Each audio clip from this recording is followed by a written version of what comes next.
everybody, welcome back to the next part of my dialing in series. Pod Go edition, HX Stomp, Helix edition, it's kind of all of them. I've kind of been going back through my catalog of old dialing ins videos I did, could be years ago even, for the Helix, specifically even some of these from before the HX Stomp was even released.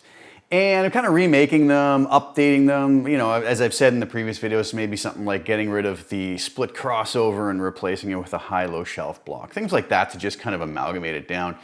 Have it work on the Pod Go, have it work on the HX Stomp, and so on and so forth. Because a lot of the tones I do, I get a lot of folks, as soon as I put it out for Helix, they want it for HX Stomp or they want it for Pod Go. Sometimes it's possible, sometimes it's not. Oftentimes there's some little tiny, changes that have to be made just to fit within the limitation of the particular unit. But today I am going back and revisiting one of my Steve Lukather'ish, more specifically hold the line-esque tones. So I was pretty happy with this came out. I had originally used it to do a performance video, which is now not up anymore, but I do have a performance video of kind of a sound alike, somewhat in the ballpark-ish, later in the video once we look through the tone. So here we go. Let's dive over to Pod Go edit and take a look at what we have. So here it is. We have this wonderful signal chain going on here. As we all know in the Pod Go, the wah pedal is a fixture in the chain. I didn't do anything with it.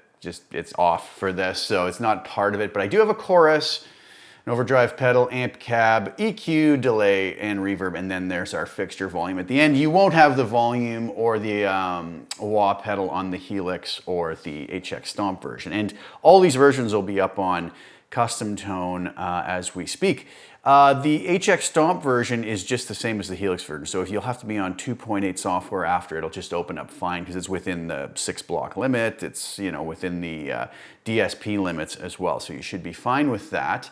But it won't have those things. So what did I do here? Well, I started off with a US Deluxe norm, which was always a surprising thing when I read that back on those early Toto albums that that is the amp that was being used by Mr. Lukather. So I thought, okay, let's try it. It actually works really well, as you'll hear, I think, in the performance video.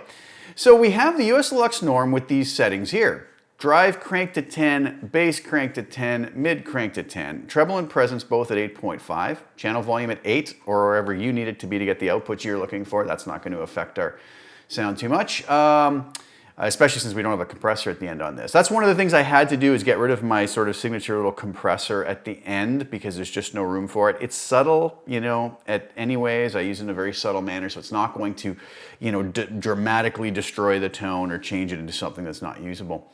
Master on 10. Deeper functions, sag, hum, ripple, bias X, didn't touch them. That was just sort of the stock settings.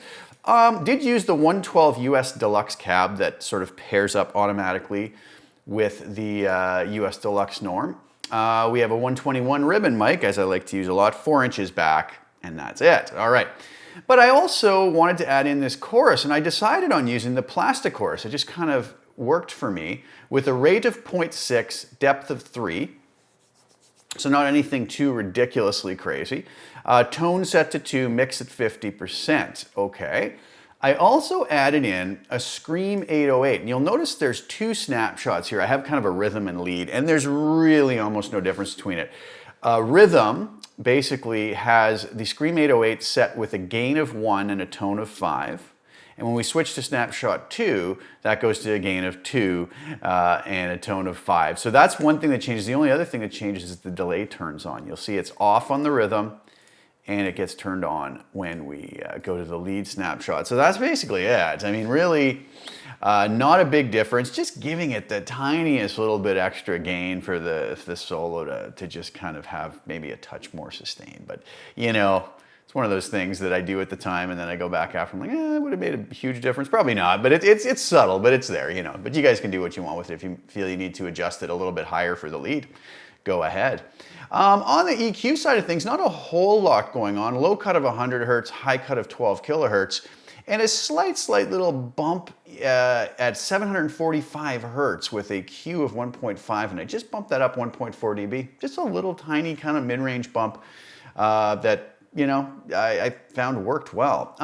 Reverb is a plate verb with a decay of 4, pre-delay of 15 milliseconds, low cut of 90 hertz, high cut of 4.6 kilohertz, mix at 35%. And when we do go to the lead snapshot, the transistor tape delay comes in, tempo set at 105, which was the tempo I used for my backing track. Note sync of a quarter note, feedback of 18%, wow and flare 3.6. Mix of 33%. And that's basically it. So let's do this. Let's turn off the Scream 808, actually, sorry, let's do this. Let's go back. I'll leave those on for now. Let's go back to the rhythm. We'll turn off the Scream 808 and the chorus. We'll turn off the EQ and we'll turn off the reverb. So here's what this tone is going to sound like. Just played. I'm using the magnetic pickups on my JTV 59 here. This is what this is going to sound like just with nothing but these amp settings that I showed you.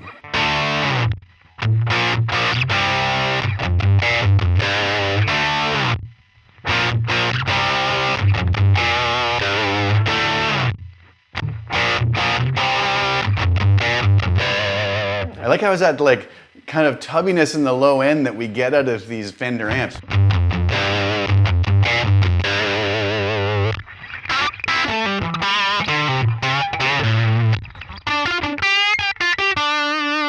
Something I really like about that tone, there's like a graininess to it, but it's very cool and it really works nicely in the mix, you know?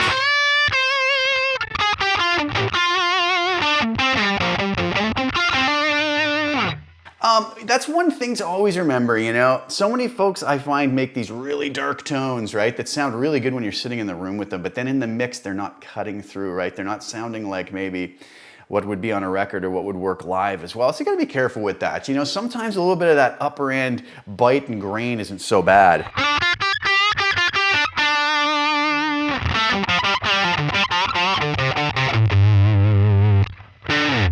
Okay, so let's do this. Let's bring in the EQ. Really subtle. We're gonna have our low and high cuts and we're gonna have this little boost in the mids, lowish mids.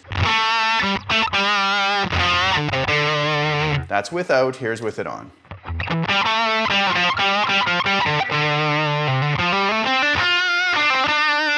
Without. With.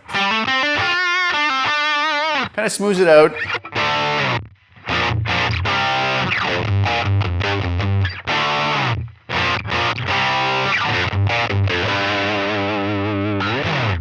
Okay, so I was really liking it with that. Now let's put our reverb in.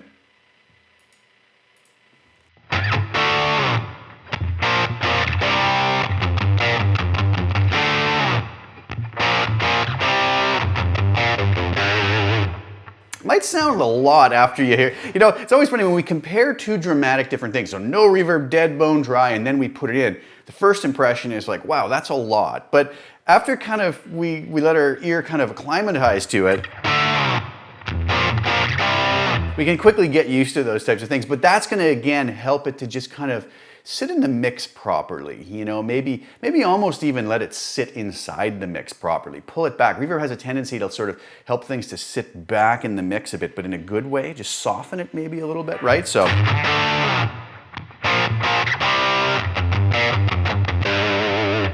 You might wonder why I'm playing this particular riff. That's what I used for the backing track. It's not, I'm not trying to play, you know, hold the line, as I don't want to worry about copyright nonsense. Okay, well, we'll worry about the delay in a second.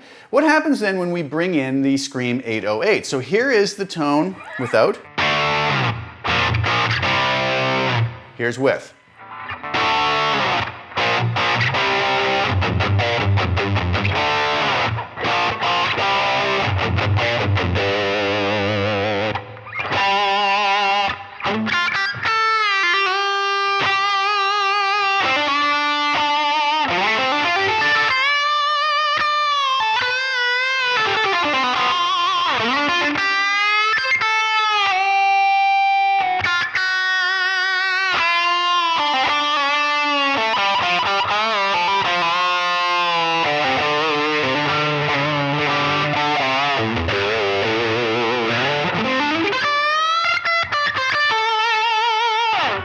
I was really liking that. Now, if I go to Snapshot 2,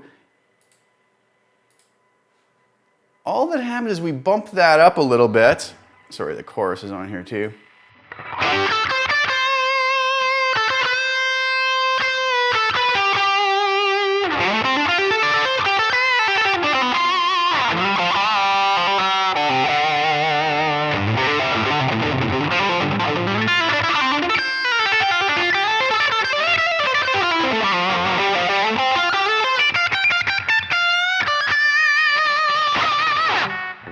So I was really liking what that did. Let's just go back to snapshot 1. And then if I add the chorus in, so here we have back to Scream 808 on 1, and then I bring the plastic chorus in. So here's without, here's with.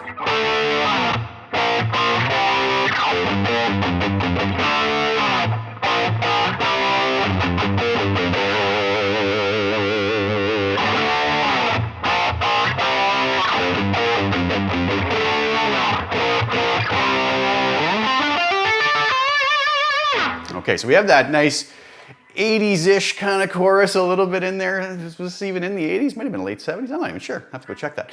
Okay, so I go to snapshot 2, and that's now finally going to bring the delay in. And it's subtle.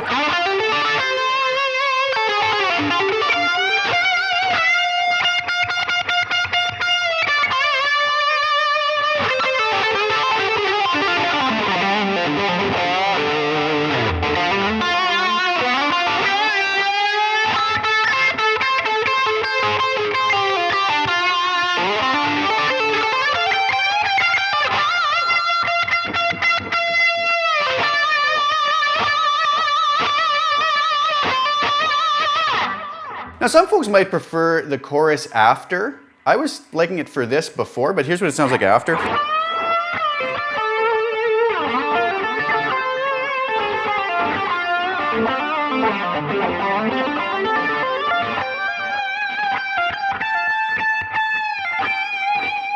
It really smooths that tone out by placing it there, and that wasn't working for me, what I was going after.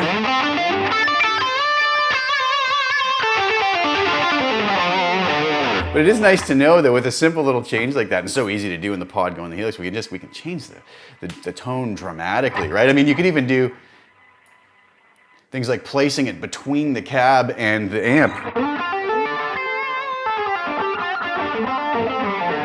But again, I don't like that for that. Yeah, so it smooths it out way too much for my liking. I was going after this kind of bitier tone, which surprisingly is what those early tones were. They had a funny bite to them. They sat beautifully in the mix, but when you listen to them outside of the mix, and I was lucky enough to have the isolated tracks to these, they're not what you think they are when you listen in the mix. And I've done videos about that before, and it's a common thing. Our brain kind of tricks us. We're hearing, you know, keyboards, piano, bass, drums, whatever else going on, and it's easy to think that the guitar tone is one thing, and then when we hear it isolated, we go, wow, that's real surprising. But, you know, that's sometimes that little bit extra bite makes it sit in the mix. So having said that, let's listen to what this sounds like in the mix. A little bit thin outside, a little bit bitey, but let's hear it in the mix and you tell me what you think.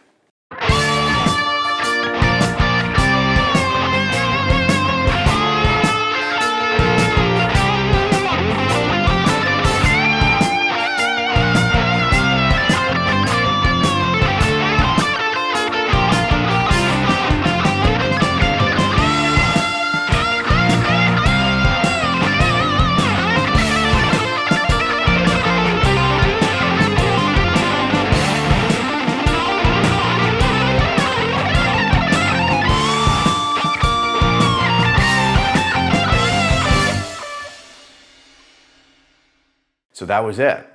That's how it sounded, totally untouched in the mix. What I did is I did 2 rhythm guitar tracks, snapshot 1, panned them hard left and right. Then I did the 1 lead up the middle. I threw that together real fast, so go easy on me on the plan. But yeah, it worked out really well. You know, what seems like maybe a funny sounding chorus outside of the mix sort of lets it sit nicely. The reverb isn't overwhelming, I find, in my opinion anyways, and it worked real nice. So. Anyways, guys, that's up on CustomTone now. If you guys are interested in it for PodGo, Helix/HX Stomp, it should work on both. Grab that and use it to your heart's content. Make any changes you have to. If you need a little more gain, pump that, Scream 808 up a bit.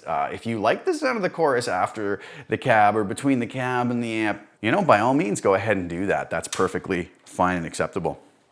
But I hope you guys enjoy that. Please check out my marketplace presets. I've got a whole bunch up on there that I hope I've been getting great feedback off of, and I hope you guys enjoy those as well. Please like the video, share the video if you don't mind, with anybody who you think might enjoy it. And subscribe to the channel, hit the little bell notification so you see when I put new content out. And I'll be back soon with some more fun and hopefully interesting content. I hope fun. I don't know. We'll see. Thanks again so much for tuning in. Thanks for the support, guys. We will talk to you very soon. Ciao for now.